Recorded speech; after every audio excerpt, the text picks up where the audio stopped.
In today's video, I'm going to show you how to remove the back cover and the main board for this Hisense with model number 55H8F. The first thing I want to do is place the TV screen facing down on our workbench. I'll start by removing the legs. We have 2 screws on the bottom. Next, I like to remove the screws around the main board because they are sometimes a little different. So this one is a plastic screw, and this one's a metal screw, so it'll be the same as all the other perimeter screws, which we'll go ahead and do next. At this point, we can go ahead and lift the back cover off,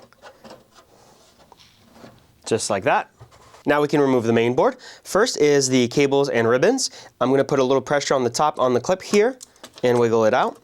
Same here, we have a little clip. Now this ribbon is a little tricky. There's a black latch that we need to lift up. Then we can go ahead and wiggle it out. And the remaining 2 clips are the same as the first 2. We're just going to put a little pressure on that center clip and wiggle it out. Now we can remove the screws. And the main board should lift right up. Now, if you want to take it one step further, we can also remove the black shroud, and there are some clips on the sides here, and we can push them out and wiggle out the shroud. If you're interested in finding out exactly how we fix these main boards, you can check out this video next. If you're interested in sending in your main board for us to fix, we do offer flat rate services, which come with a 1-year warranty.